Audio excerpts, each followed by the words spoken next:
is an independent investigative journalist of great courage. His podcast is called The Grey Zone. He himself has been in Palestine. He's been a great defender of the Palestinians, and particularly the Gazans in the Gaza Strip.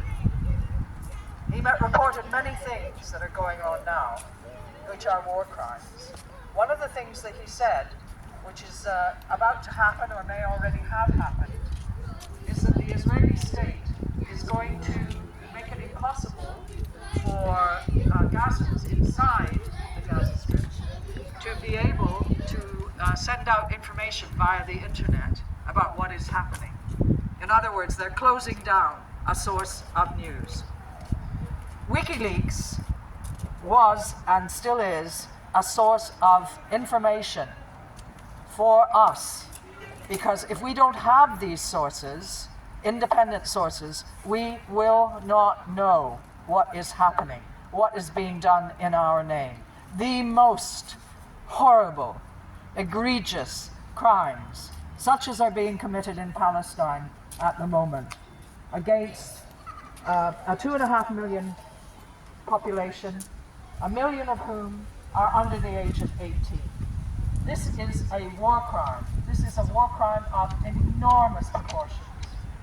Why I'm speaking today and what I'm doing to try and link it to what has happened to Julian, and why Julian Assange's case, like defending journalism, being clear that journalism is not a crime and that independent journalism is absolutely essential for us in our times when our leaders do not tell us the truth of which is that they are committing horrendous acts against people all over the world.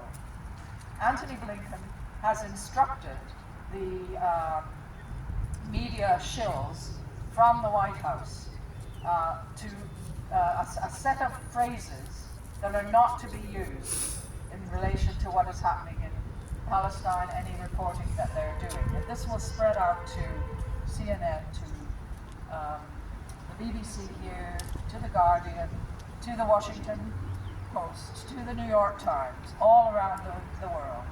Words such as ceasefire are not to be used. Words such as negotiation are not to be used. War crimes committed by Israeli forces are not to be used.